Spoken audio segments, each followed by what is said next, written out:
Entonces, como está en el programa, iniciamos con el doctor Roseli. 12 minutos, doctor.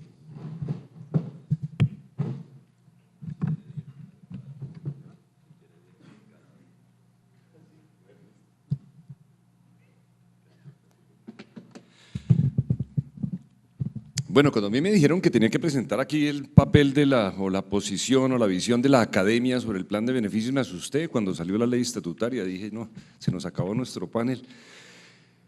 Pero veo que no, y a la larga planes de beneficios habrá, ya sean como el viejo POS, explícitos, o como plantea la ley estatutaria, uno que no sé si todos manejan el concepto, porque es bien interesante, y el ministro lo citó 5 o 6 veces en su rueda de prensa cuando llegaba el momento, el plan de beneficios implícito. Quería comenzar diciendo que la palabra Torre de Marfil resume mucho de la posición y de la crítica que se tiene hacia las instituciones educativas como entes distantes y ajenos a la realidad, que yo creo que todas las universidades en Colombia y en el mundo se han pellizcado y han pasado de su papel de ser exclusivas fábricas de profesionales y de técnicos a ver su compromiso, primero tal vez con la investigación, porque con eso las evalúan y con eso les hacen los rankings y con eso consiguen su certificación, y luego con la participación, muy vinculado con la investigación, la participación en el quehacer de la sociedad. Eso en Colombia se da a veces sí, a veces no. Veámoslo desde el lado de cómo la Corte Constitucional le pidió a la Universidad de La Sabana su concepto sobre la adopción de parejas del mismo sexo.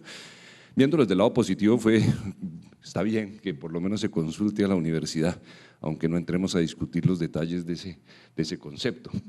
En economía de la salud tenemos varios retos muy importantes y varias dificultades, varias ventajas, también lo veo. Empecemos por la noticia buena y la noticia mala. La buena es que trabajamos en un campo eminentemente práctico, la investigación aquí tiene aplicaciones, todos esos números que nos mostró Álvaro Riascos no son solo el producto de una teoría, de unos conceptos etéreos, sino que tienen aplicaciones y esa es la idea de nuestra disciplina, no es ya, no sé, inmunología o neurociencias básicas, que es mi campo original de formación. Pero tiene otros retos, uno es que es una disciplina increíblemente reciente, los padres de la economía de la salud, muchos de ellos viven aún. Y si hablamos de la disciplina en Colombia, muchos ni siquiera han ganado tanto como yo y están aquí presentes, como si tener a Galeno y a Hipócrates o a Freud y a los otros fundadores de disciplinas todavía por ahí. Y eso tiene el inconveniente de que la experiencia es, por un lado, históricamente reciente y por otro, de una diversidad enorme, porque cada contexto es diferente y así como les digo siempre a mis estudiantes, están tan equivocados los que quieren ignorar la experiencia de otros países como los que quieren basarse exclusivamente en ella para tomar decisiones nuestras. Ninguno de los dos extremos es correcto. Estamos, como todos lo saben ustedes, además metidos en lo aprenden en la primera clase de Economía de la Salud, en un campo lleno de imperfecciones, de incentivos perversos, que no funciona de acuerdo con las leyes de la oferta y la demanda, que necesita intervención y que genera además muchos apasionamientos, porque en eso estoy muy de acuerdo con el ministro en sus palabras de ayer. El sector de la salud, para mí, no sé si estén de acuerdo ustedes también, no está tan mal como el sector de la educación o el sector de la justicia, para tocar otros dos. Y sin embargo, los debates encarnizados que se meten día a día en la prensa son mucho más serios a veces en nuestro sector, y los cuestionamientos, y pronto porque nos toca a todos, el riesgo de ir a parar a la cárcel de la mayoría de nosotros, excepto los que trabajan en el sector público, es mucho menor que el riesgo de ir a parar a un hospital. Colombia tiene muchas peculiaridades que quiero resaltar. Mucha gente no es consciente de que, según la afirmación de muchos estudiosos internacionales que miran el sector desde una perspectiva mucho más amplia, ningún país hizo un cambio tan dramático en su sistema de salud como el que ocurrió aquí en 1993 con nuestra Ley 100. ¿Y será que va a pasar lo mismo con la ley estatutaria? Yo soy un concepto de que es bastante probable que no pase nada, que ese cambio a la salud como un derecho fundamental sea un juramento a la bandera y que realmente sea poco lo que ocurre alrededor de eso. Así como también estamos enfrentados a una cantidad, y ahí vamos entrando ya a hablar de planes de beneficios, de riesgos, algunos de ellos ya previstos por el ministro y por el ministerio, pues, y por la reglamentación que se avecina, porque hay que recordar que hay una famosa frase que dice que echa la ley, echa la trampa. Vale citar aquí al doctor Andrés Aguirre, el director del Hospital Pablo Tobón Uribe, que se opone a esa afirmación. Él dice que no, Colombia no es cierto eso de que echa la ley, echa la trampa. La trampa la hacen primero y después ponen la ley. Así que esas cosas pueden estar ocurriendo. Veamos algunas de las características.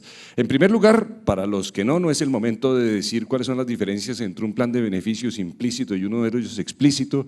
Vale citar al doctor Guerrero, que tiene un excelente documento que les pongo a mis estudiantes, un trabajo de proeza que creo debe estar en su página web, ya lo debe haber bajado, que explica y además habla de las ventajas y desventajas de cada uno. La ventaja de un plan explícito es que en teoría es más fácil decir, vea, esto es lo incluido, lo que no está ahí no se paga. Uno implícito funciona sobre todo basado en exclusiones, que es la idea, funciona al revés. Todo se paga excepto lo que está explícitamente excluido, de alguna manera eso es un poquito una contradicción. Pero ¿cómo van a funcionar esas exclusiones? Es algo que no queda del todo claro.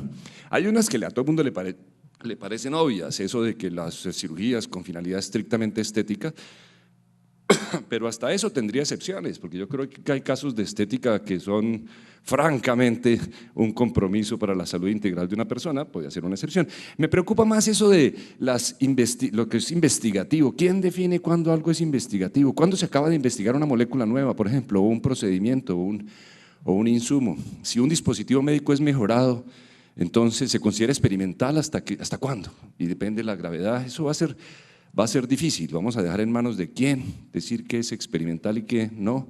La Procuraduría será la que toma la decisión, por ejemplo. O la falta de evidencia, esa también es otra, que un medicamento o una intervención que no tenga suficiente evidencia. Hubo toda una crítica alrededor de eso en British Medical Journal, alrededor de algo que intentó hacer el NICE en su momento de manera bastante dogmática, y surgió que la evidencia de que el paracaídas, por ejemplo, sea una buena manera de evitar las lesiones en pilotos de combate no tiene suficiente evidencia. Nadie hizo el estudio clínico aleatorio y proponían un estudio doble ciego con unos paracaidistas con paracaídas placebo para ver y de esa manera de poder demostrar con suficiente rigor. Y si a eso vamos, eso de lavar heridas, por ejemplo, no tiene suficiente evidencia, o eso de hacer cesárea cuando hay sufrimiento fetal agudo. Cuando a mi suegra le dio apendicitis, yo decía, eso no se deja operar, que la evidencia de la apendicectomía, eso no está demostrado que eso sirva. Así que la acumulación de la evidencia va a ser difícil, y recordando que en ciencia tenemos un obstáculo, que es, una cosa es no lograr demostrar que algo sirva y otra cosa es lograr demostrar que no sirve, por ejemplo, que es algo que por el método científico tradicional no es posible demostrar, que ciertas medicinas alternativas colindantes con la charlatanería lo que se puede es no demostrar que sirven, pero no es posible demostrar que no sirven. Y por eso siempre quedará la esperanza y siempre quedará argumentos para defender ya sea lo uno, ya sea lo otro. El otro de los problemas que veo yo que se avecinan, de las prebendas y de la transparencia de los procesos, y que no es el tema acá, pero es el de la educación continuada y el golpe que puede sufrir en el momento en que la industria farmacéutica se le prohíba, por ejemplo, vamos a un extremo, el apoyar los eventos científicos, en donde, claro, todos defendemos la transparencia, pero vemos ahí también un peligro para la formación de nuestros profesionales. Quiero cerrar, pues, para dejarle un par de minutos más allá al doctor Héctor Castro, que está que se habla, que además también tiene mucha visión del académico, mencionando tal vez el reto más grande que veo yo en economía de la salud, y es la ignorancia de la gente alrededor de este campo que profesamos nosotros. En ese momento estoy metido aquí en un debate en mi Facebook alrededor de los cuestionamientos de la economía, como la ven algunos, como simplemente el análisis de las finanzas del sistema, es limitar el sector al flujo de dineros. Eso es la visión prostituida, para ponerlo en las palabras más, hasta, como planteo yo también, el extremo opuesto de las personas que ignoran dos de los elementos básicos de economía, como les digo, lo mínimo que tiene que saber un médico de economía, y va a ser nuestro reto educar a la clase médica y educar a los tomadores de decisiones y educar a los legisladores y educar a los jueces y educar a los periodistas y educar a la comunidad. Lo mínimo que hay que saber de economía es que si la plata que entra es menos que la plata que sale, ese negocio no va a durar, y que dentro de los muchos retos, y volvamos a citar al ministro aquí, que me dijeron ayer sapo, es citarlo a él, pero una de las cosas que para nosotros es bien evidente, los que estamos metidos en esta disciplina, es que una de las realidades con las que hay que lidiar en el sector es la inflexibilidad del presupuesto. En ese equilibrio entre la justicia y la prudencia que él mismo citó, nos vemos enfrentados a unas grandes dificultades. Y por eso la tarea que le corresponde en gran medida a la academia, pero creo que ACOES también tiene que ser partícipe de eso, las asociaciones y cada uno de nosotros desde su ámbito, es formar a la gente alrededor de cómo nuestra disciplina y en último nuestras decisiones, nuestro plan de beneficios, nuestro sistema, no puede verse como la plata que entra, la plata que sale, la plata que fluye, la plata que se paga, los incentivos que se dan, sino esa ciencia que considera las prioridades, la toma de decisiones y sobre todo esa palabra, los valores de la sociedad reflejados en nuestro sistema de salud. Muchas gracias. Bien, doctor Rosales, mil gracias. Valga notar que ACOES está pensado como una asociación académica y científica que reúne quienes hacemos la economía de la salud con el respaldo institucional de entidades académicas. A continuación, entonces, el doctor Héctor Castro presentará su visión sobre las preguntas que tenemos planteadas. Buenos días. En aras del tiempo no hagamos presentación y vamos a las preguntas. No, mentira. Gracias a ACOES y a los organizadores por la invitación. Pediría aquí ya que me ayuden con la presentación. Entonces, mi presentación la he titulado Evaluación de Tecnologías Sanitarias en Colombia, qué hemos hecho y hacia dónde vamos. Y realmente el enfoque que le he querido dar es más desde la economía política, de los retos que implica la ley estatutaria y por supuesto también de los retos para desarrollo institucional. Listo. Entonces, ¿qué hemos hecho? A veces pecamos un poco de tener cierto grado de ingenuidad política y creemos que las cosas hay que hacerlas porque hay que hacerlas. Si alguien se las inventó, pero es que como somos de brutos, ¿por qué no hemos hecho tal cosa? Pues resulta que en economía política las cosas no son tan fáciles ni tan lineales y habitualmente acogemos más un esquema incremental en el que poco a poco vamos haciendo cambios a veces que se ven y cambios que no se ven tan rápidamente, pero que en la mayoría de los casos terminan generando un cambio político en la medida de los años. En ese sentido, Colombia ha dado un paso importante y es que ha venido dando incrementalmente pasos para institucionalizar el uso de la evaluación de tecnologías o el uso de la evidencia para informar la toma de decisiones.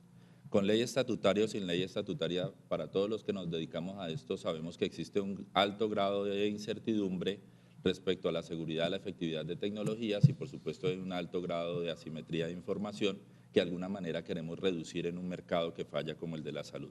Entonces, este gráfico no muestra nada más que una historia.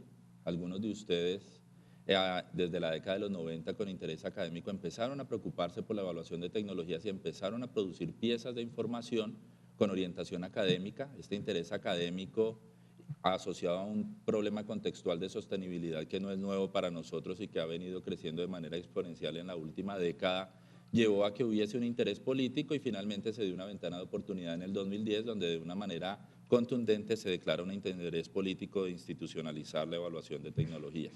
Es así como nace un instituto, pero nace un instituto en un contexto y en un subsistema que debía conformarse y es un sistema institucional de priorización.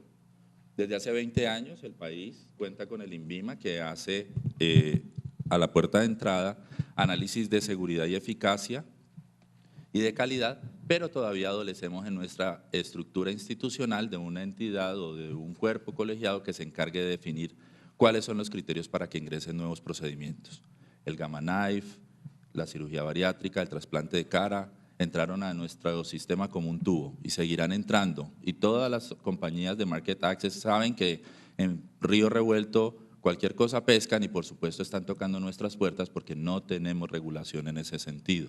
Ahí hay una oportunidad enorme para que los profesionales de la salud nos autorregulemos y de alguna manera proactiva hagamos escaneo de horizonte y revisemos qué está pasando, qué está llegando, cuáles son las reglas de juego y cuáles son las indicaciones. Ahí hay una oportunidad de fortalecimiento institucional.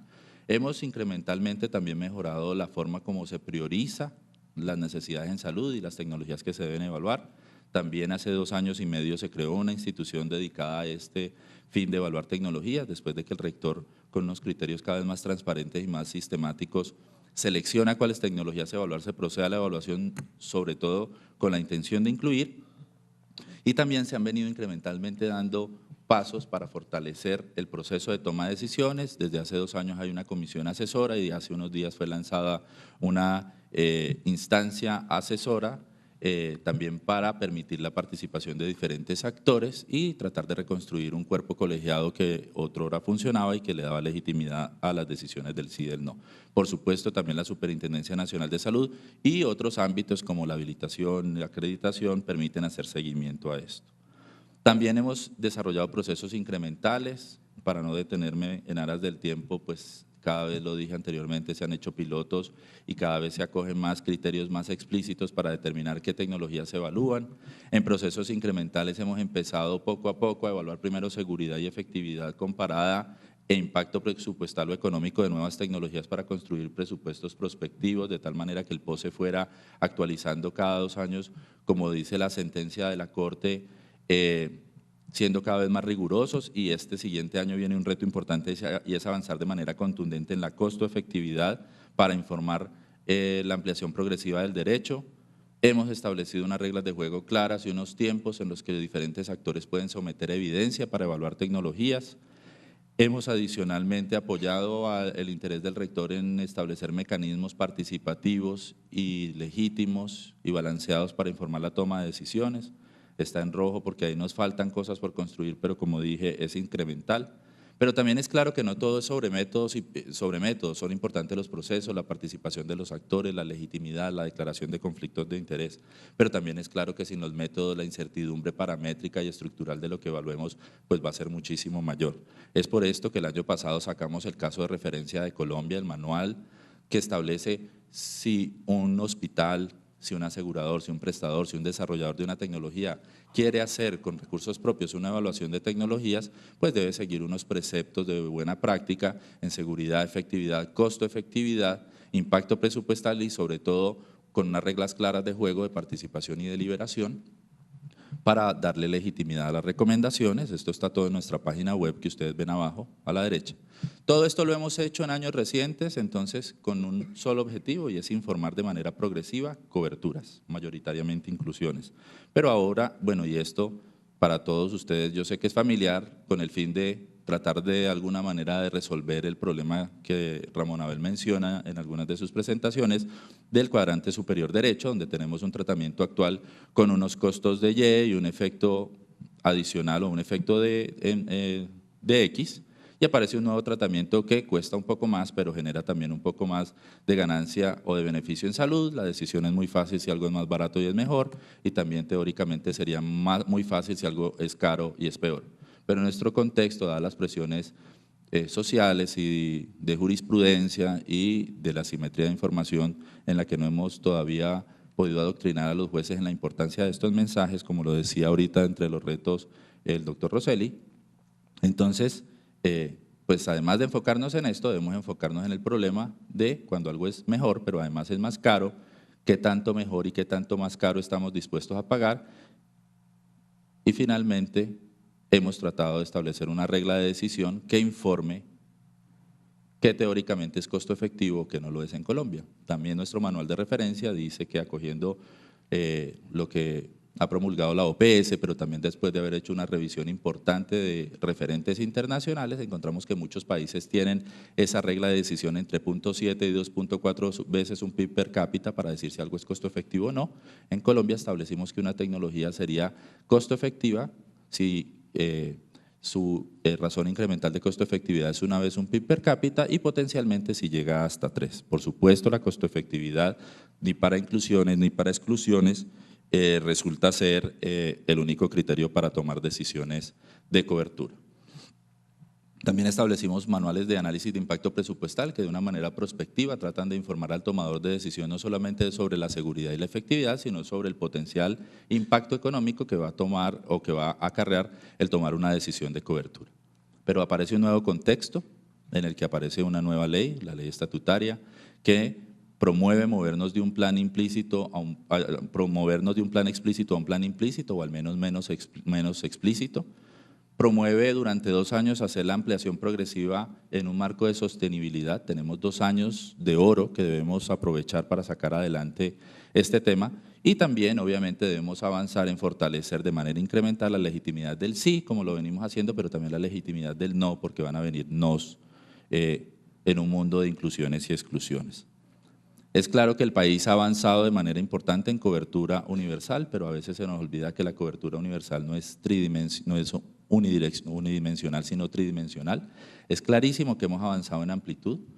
Lo decía ayer el ministro, entre el 96 y 97% de los colombianos tenemos cobertura a servicios de salud, pero se nos olvida a veces la dimensión de la profundidad, donde debemos ponernos de acuerdo sobre qué tantos servicios van a estar cubiertos y por supuesto también hay un debate importante sobre qué tanto estamos dispuestos a pagar de nuestro bolsillo en la dimensión de la altitud. Así es como estamos ahora. Tenemos coberturas para VIH, para enfermedad diarreica aguda, hipertensión arterial, oftalmo, cáncer. Esto podría ser potencialmente infinito.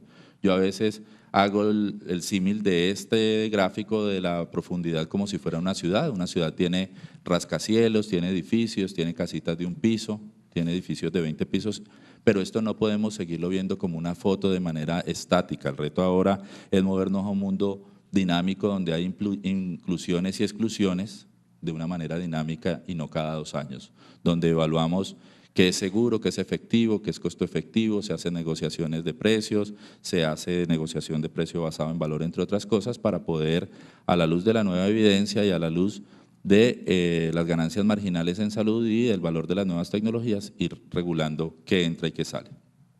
¿Qué podemos hacer entonces? Y esto es solo una lluvia de ideas en el marco de la ley estatutaria. Hay una oportunidad de oro importantísima de utilizar los estudios de costo-efectividad para conocer el balance entre valor terapéutico versus costo de nuevas tecnologías. Si bien la ley estatutaria da un paso adelante porque se mueve de promover el acceso a servicios de salud basados en necesidad y pertinencia médica, y ya usa palabras como seguridad y efectividad, no prohíbe de manera explícita la costo-efectividad, pero tampoco la enuncia de manera explícita. No obstante, la costo-efectividad sigue siendo una herramienta fundamental para reducir la asimetría de información y nos puede servir para informar coberturas en los 2 años que menciono, cuáles tecnologías resultan ser costo-efectivas, como lo venimos haciendo. También podemos, mediante el uso de estudios de costo-efectividad, hacer regulación de precio basado en valor. Supongamos un mercado competido donde ya hay, digamos, 14 estatinas que sirven para alguna cosa. Y llega una nueva estatina, si hiciéramos un estudio, por ejemplo, de eficacia comparativa o de efectividad comparativa o de costo-efectividad, pudiéramos decir esta tecnología o una de las 16 o de las 14 tecnologías es más costo-efectiva que las otras o es dominante. Esa tecnología pudiera de alguna manera arrastrar el precio por medio de ese micromercado relevante, de tal manera que no genere costo de oportunidad si seguimos metiendo tecnologías con el mismo valor terapéutico. También la costo-efectividad nos es útil para una cosa importante en la que han incursionado varios países de Europa, y es informar al organismo tomador de decisiones sobre coberturas condicionadas. El mundo ya dejaría de ser blanco y negro y habría una gran escala de colores donde es importante informarles que pueden entrar tecnologías sujetas a resultado terapéutico, a levantamiento de evidencia, a negociaciones precio-volumen, que es lo que se llama en inglés Managed Entry Agreements o esquemas de riesgo compartido o esquemas de acceso condicionado. Y por supuesto también la evaluación de tecnologías nos puede ser útil para avanzar en la construcción de guías de práctica clínica y protocolos y de alguna manera también modular la cantidad de servicios que se proveen no con base en la restricción, sino con base en el deber ser y de alguna manera poder también establecer mecanismos de pago prospectivos basados en lo que debiera recibir cada individuo por un episodio de salud. Entonces, el espacio para hacer los Managed Entry Agreements o los esquemas de acceso condicionado, pues parten de varios preceptos. El principal es que hay incertidumbre sobre beneficios versus costos marginales de nuevas tecnologías. Por supuesto, hay restricciones presupuestales. Hay una tendencia global hacia avanzar a cobertura universal de manera sostenible. Hay población en transición demográfica, que lo decía ayer el ministro, la presión demográfica, pero también hay otras presiones, no solamente en Colombia, sino en todos los lugares del mundo, como las presiones tecnológicas, las sociales y por supuesto la mediática, que a veces se nos olvida y termina poniendo la agenda de prioridades. Y por esto hay una oportunidad para compartir riesgo entre pagadores y desarrolladores. Algunos ejemplos de países que han incursionado en los esquemas de acceso compartido son estos: Italia, Portugal, Holanda, Lituania, República Checa, Suecia, Inglaterra, Bélgica, Chipre, países ricos y otros no tanto de la misma comunidad.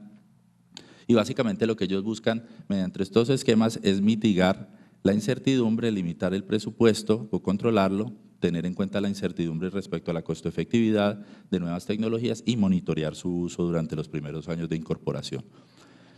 Algunos elementos comunes o algunos que lo han utilizado esquemas como, por ejemplo, que una tecnología sea elegible solo para un subgrupo de pacientes, por ejemplo, con un marcador genético específico o con una indicación específica, sujetos a colección de datos. Cuando llega una tecnología que ha hecho un estudio, un ensayo clínico en otro país, a veces, o la mayoría de las veces, tenemos bastante incertidumbre respecto a cómo se va a desarrollar ya en el contexto local. Continuación condicionada, sujeta a resultados en salud, price matching o igualación de precios con base en el beneficio terapéutico de un mercado relevante, descuentos. De hecho, en el país ya hemos empezado a obtener descuentos solamente al hacer públicos los resultados de la evaluación de tecnologías. Pago por resultados, negociaciones precio-volumen o establecer límites de precio, dosis y tiempo para algunos tipos de patologías. ¿Cuál sería la oportunidad potencial Doctor de Castro, se acabó tu tiempo y el que te transfirió el doctor Rosselli. Bueno, queda un minutico ahí, un minutico. ¿Cuál es el espacio para estos esquemas de riesgo compartido? De riesgo compartido, por ejemplo, en la puerta de entrada pudiéramos avanzar en utilizar la eficacia comparativa para informar al momento de la entrada de una nueva tecnología si esto es igual a lo que ya existe o realmente hay superioridad o no.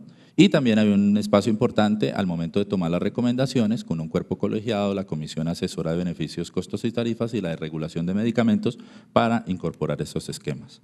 No voy a detenerme en esto, pero habría utilidad para enfermedades huérfanas, para algunos mercados competidos, para establecer precio basado en valor.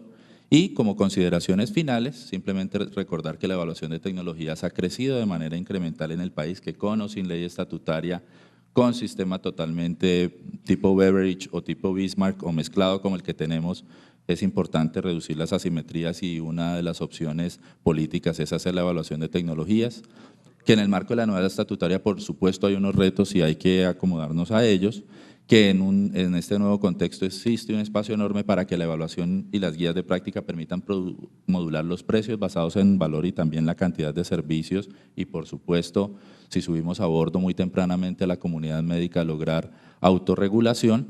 Y hay diferentes espacios para utilizar la evidencia que produce la evaluación de tecnologías desde la precomercialización, la ruta de acceso de procedimientos médicos que mencioné al principio, establecer mecanismos de pago como por ejemplo los grupos relacionados de diagnóstico o los presupuestos prospectivos y también los incentivos basados en la evidencia, seleccionar de manera dinámica y oportuna nuevas tecnologías, avanzar en escaneo de horizonte, recrear un cuerpo colegiado para darle mayor legitimidad al sí y sobre todo a los no que se vienen adelante y avanzar en regulación de precios basados en valor mediante alguna triada entre ministerio, la comisión de regulación y el cuerpo decisor.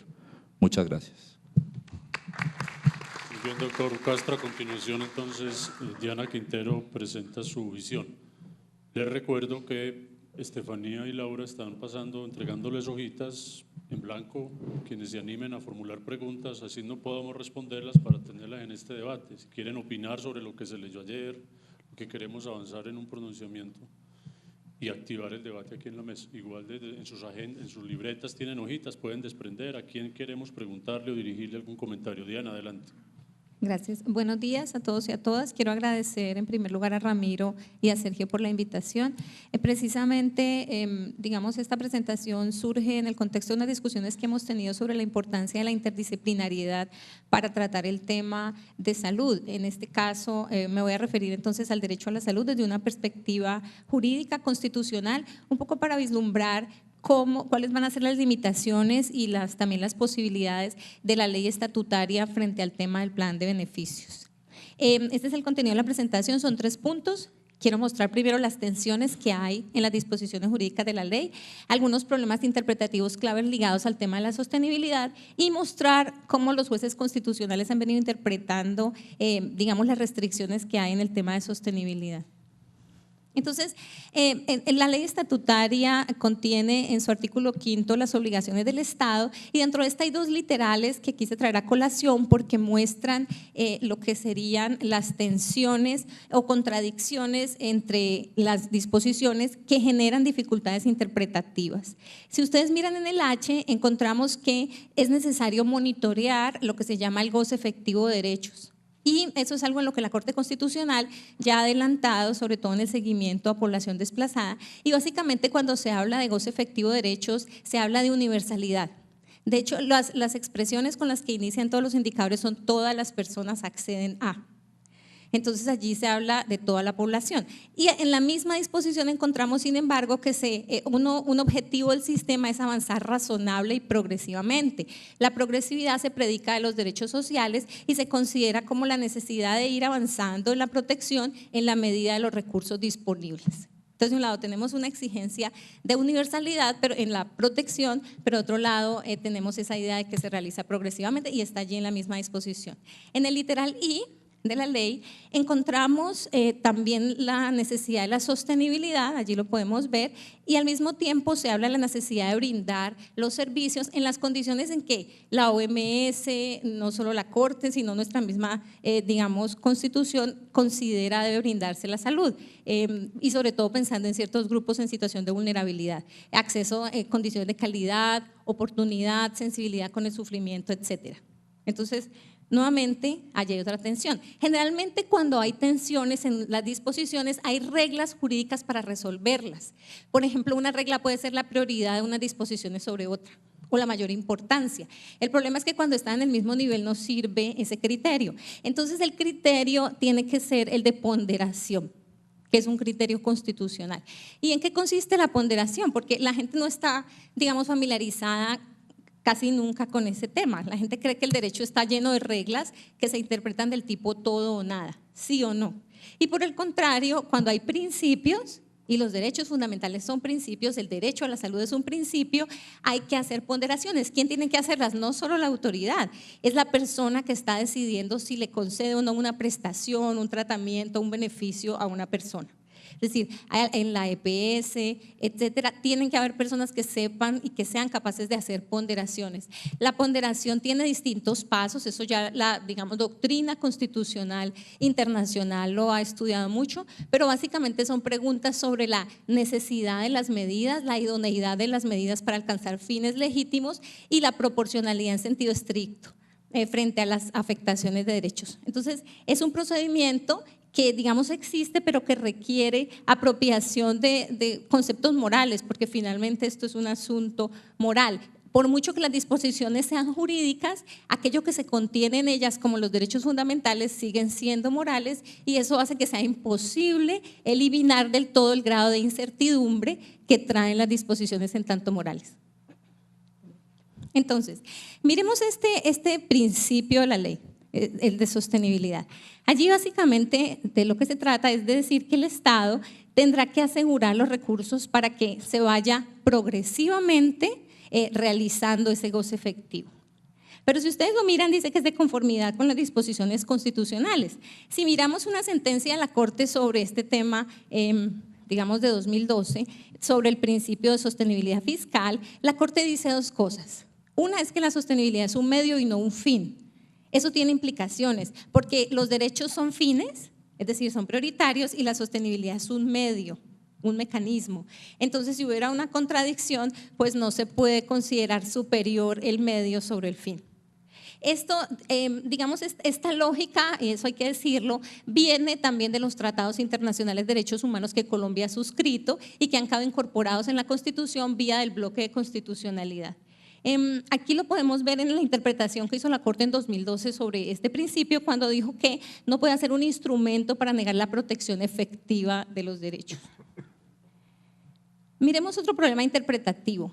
cuando estamos interpretando principios como son cláusulas vagas o indeterminadas, necesitamos principios que nos orienten sobre cuál es el sentido que les debemos dar cuando haya dificultades para su comprensión.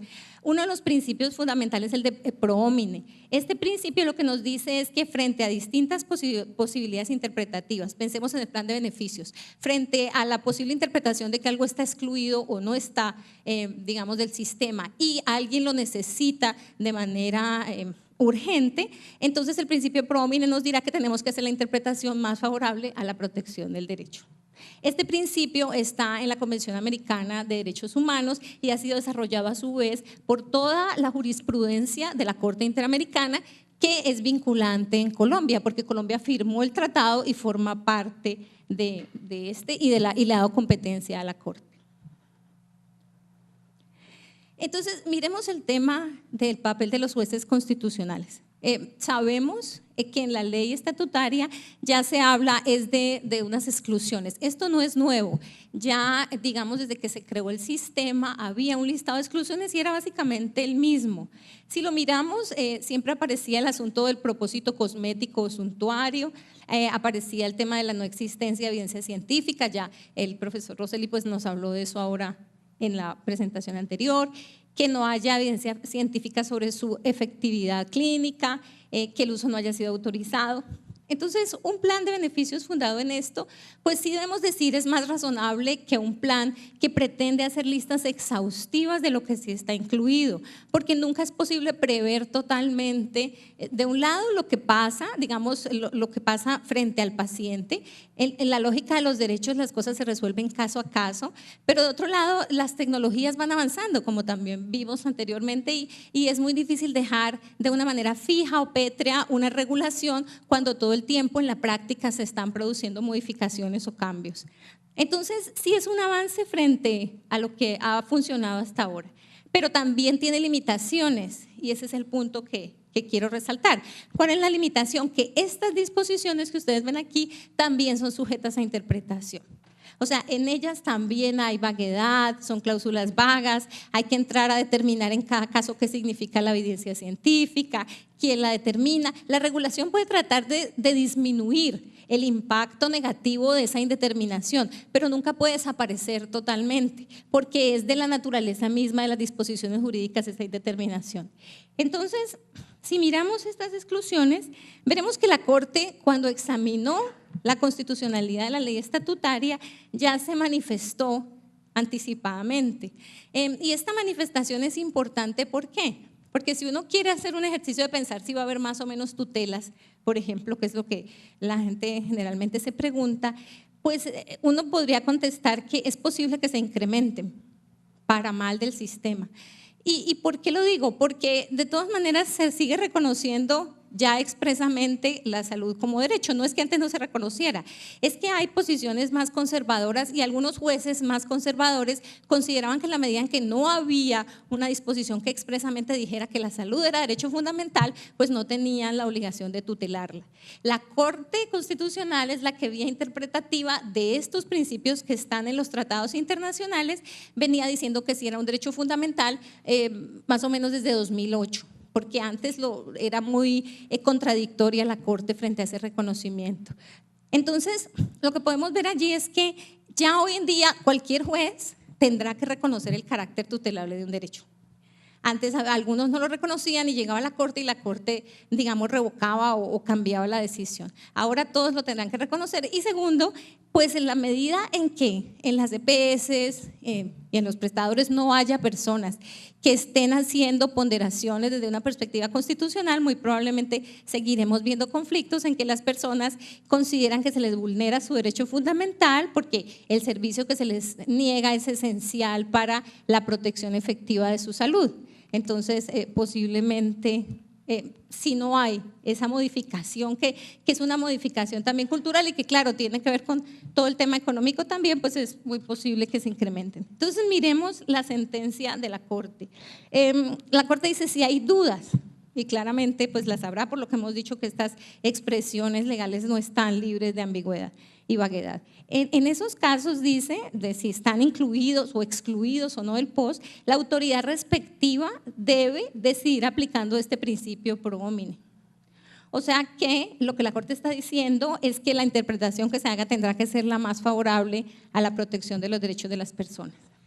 Entonces con eso vemos que, y ahí me devuelvo pues para terminar con esto, que el principio de sostenibilidad se tendrá que equilibrar con esa idea del principio pro homine y pues por la primacía de los derechos pues muy seguramente primará la mayor protección de estos. Allí finalmente quiero decir que esto puede ser riesgoso para la, digamos, sostenibilidad del sistema en serio, pero habría que combinarlo, tenerlo en cuenta y pensar estratégicamente cuál va a ser, por ejemplo, las modificaciones que se hagan en el sistema de vigilancia y control de lo que hacen las EPS. Cierro con una anécdota. Nosotros hemos sido peritos de la Corte en el seguimiento de la sentencia T760, que es la sentencia sobre estado de cosas inconstitucional en la salud. Y en ese proceso nos llega información, nos piden conceptos y nos hemos dado cuenta que hay problemas muy serios con el sistema de información. La información que le llega al ministerio, que le llega a la super en materia, por ejemplo, de negaciones que hacen las EPS a los usuarios, a los pacientes. Mientras eso no se corrija, pues es muy difícil que el gobierno tenga información necesaria para empezar a introducir los correctivos en el sistema que son necesarios para evitar luego que este termine peligrando en su sostenibilidad. Muchas gracias. Muchas gracias, Diana, por el buen uso del tiempo.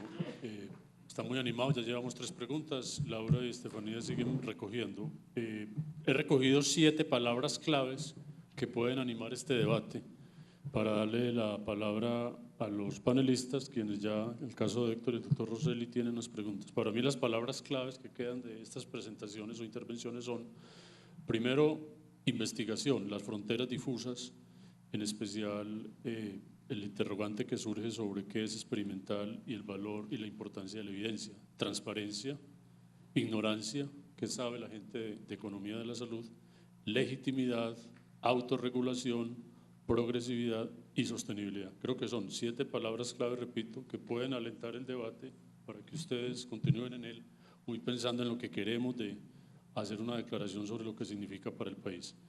El doctor Rosselli tiene acá un par de inquietudes que nos han llegado, luego el doctor Castro y le damos la palabra a Diana.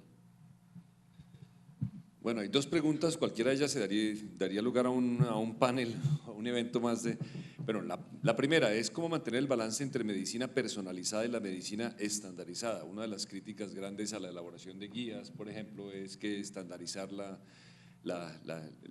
medicina o la práctica profesional, que tiene mucho sentido cuando uno ve la diversidad de la forma como muchos de los colegas se enfrentan a una misma enfermedad, muchas veces sin razones precisas, y colinda con otro de los términos que se menciona en la ley estatutaria que yo pasé por alto, que es el de autonomía.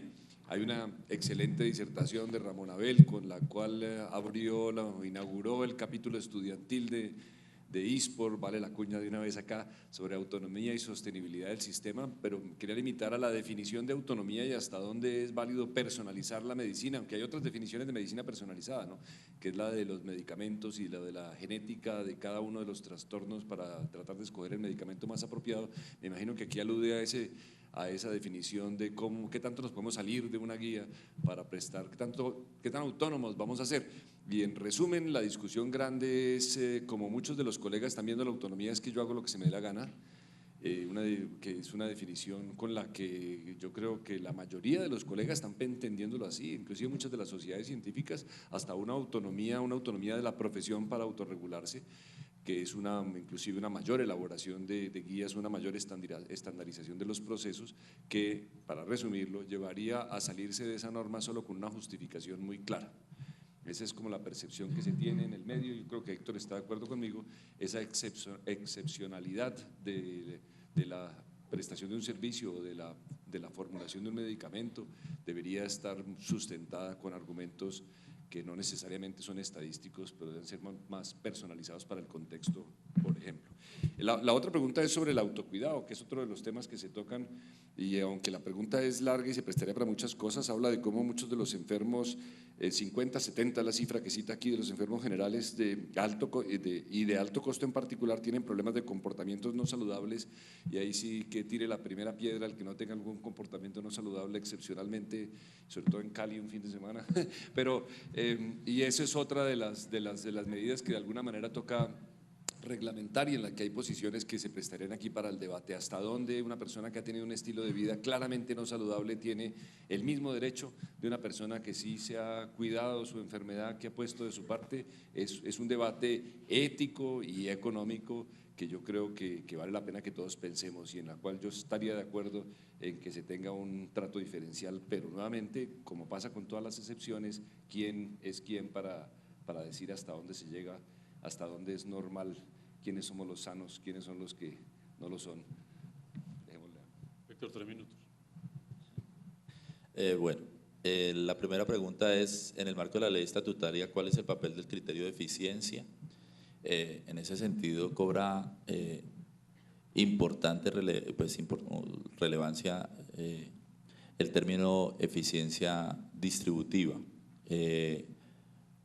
José Beraldo Lamprea, que fue magistrado auxiliar en algún momento, escribe en un libro que publicó ASEMI hace algunos meses cómo anteriormente el sistema, el derecho a la salud giraba en torno al sistema de salud, y en este momento con la ley estatutaria lo que se pretende es que el sistema de salud orbite alrededor del derecho fundamental a la salud, y en ese sentido trata de elevar el derecho individual a un derecho colectivo, y lo que buscamos con una ley de este nivel, y la abogada me podrá informar, si bien está por encima del precepto pro homine, pues busca de todas formas un bienestar, un beneficio social para todos los ciudadanos. En ese sentido, el criterio de eficiencia más importante es la eficiencia distributiva, cómo con los recursos que tenemos logramos darle a todo lo que más podamos sin perjudicar a otro segmento de la población. Obviamente es complejo, porque si no tomamos buenas decisiones, pues vamos a ser totalmente ineficientes desde el punto de vista distributivo, pero no obstante, dentro de la cadena de producción, la eficiencia técnica, la eficiencia productiva de los prestadores, de los desarrolladores de tecnología, pues cobra también un valor importante. El segundo punto tenía que ver, era una pregunta bastante larga, en el análisis en que se presentó que existían beneficios, o con los criterios de costo efectivo una tecnología pudiera ser benéfica para un segmento de la población y no para otro. ¿Cómo hacer para que un segmento específico, que de pronto no mostró evidencia inicial o no es la mayoría de las personas, pudiera beneficiarse? Entonces, también si tuviésemos un sistema más dinámico para tomar decisiones de cobertura o condicionado al levantamiento de evidencia, pudiéramos de alguna manera, en algunos casos, ampliar la indicación terapéutica de una tecnología después de haber hecho observación de campo o estudios de farmacovigilancia. Eso sí, solo sí se sabe al final de haber hecho una evaluación y no antes. La otra cosa importante en los procesos de evaluación, y reza mucho para enfermedades huérfanas, es preguntarle a los pacientes cuál es el desenlace de interés más importante para ellos. A veces la industria produce un medicamento que genera una gran expectativa y realmente lo que reducen son los días de estancia en el respirador antes de que el paciente fallezca. Realmente ese es el desenlace relevante para la madre o para el cuidador de ese paciente o para el paciente mismo. Entonces es importante incorporarlos tempranamente, porque si ese no es un desenlace importante sino un desenlace intermedio, realmente pues la costo efectividad tendría que direccionarse hacia el desenlace relevante para el paciente y no necesariamente para el desarrollador. Hay una inquietud sobre el tema de legitimidad, y Héctor en varias ocasiones habló de la importancia de contar con un cuerpo colegiado. Nos pregunta justamente el auditorio por si es conveniente retomar un mecanismo tipo la CRES. Entonces, Diana. Bueno, los arreglos institucionales pueden ser buenos y malos dependiendo de la finalidad que tienen y la forma en que se implementan. La CRES cumplía un papel importante de regulación y, digamos, allí se había avanzado, pero también había críticas, como con toda institución, y entonces, pues ahora es, digamos, el Ejecutivo, el Ministerio, el que tiene la tarea regulatoria. Lo que uno sí puede apreciar es que hay ciertas cuestiones en las que no se debería, nosotros como ciudadanos no deberíamos ceder. Una de ellas, por ejemplo, es el tema de la importancia de la participación efectiva de los usuarios en las decisiones que se toman. Sin duda uno mira la página del ministerio y encuentra que hay mecanismos y se están creando para que haya participación, pero estos procesos tienen que ser procesos reales y no puramente formales. Les pongo un ejemplo, cuando uno mira lo de salud mental que estamos investigando ahora allí en la facultad, uno encuentra que claro, hay que reglamentar, ¿cierto?, la ley de salud mental, pero digamos en esa reglamentación es fundamental la participación de todos los actores que van a estar involucrados de una u otra forma. Sin participación terminamos teniendo disposiciones jurídicas que le dan la espalda a la realidad. Por ejemplo, esa ley habla de, digamos, centros psiquiátricos comunitarios, y pues uno sabe que eso no existe en Colombia. Entonces muchas veces las disposiciones que no contemplan la realidad no pueden dar respuesta efectiva a los problemas, y no la contemplan porque en buena medida no hay una participación efectiva. La participación efectiva supone también que no es solamente los que tienen posibilidad, digamos, de llegar a veces, y se ha investigado también, algunas asociaciones de usuarios han tenido financiación de ciertas grandes compañías farmacéuticas, por ejemplo, entonces eso distorsiona la participación. Entonces, por participación entendemos, digamos, otra cosa, donde no es solo los que tienen esa capacidad económica, sino también otras organizaciones de médicos, de incluso también abogados, gente de la academia que pueden participar en la discusión sobre cuáles deberían ser, digamos, los servicios que efectivamente se prestan y la forma en que deberían prestarse. Bueno, último minuto para cada uno, doctor Rosselli. ¿Qué le espera al país con la ley estatutaria y cuáles son sus recomendaciones? Bueno, yo las planteé al final de mi participación. Yo creo que lo más importante es educar a la gente sobre los conceptos fundamentales del sistema de salud y de la economía de la salud como sector macro y como decisiones individuales, la participación de cada uno y la comprensión de las normas, llamémoslas económicas y éticas que nos rigen. Doctor Castro, ¿qué le espera al país y cuáles son sus aspiraciones? Mis aspiraciones consisten en continuar en la lucha de tratar de sacar adelante una declaración política aspiracional que requiere y supone unos retos importantes, pero yo creería que requiere una planeación estratégica importante para poder seguir de alguna manera apagando incendios y sujetos a las presiones que existen, pero de alguna manera como en un back office, diseñando y testeando y diseñando y testeando y reglamentando y aprovechando este tiempo de oro que nos da el marco de la ley. Pues digamos, yo creo que lo que le espera es una generación de mayor conciencia por parte de los actores del sistema sobre la importancia de no esperar que sean las reglas las que les resuelven el problema de tomar decisiones ponderadas en cada caso.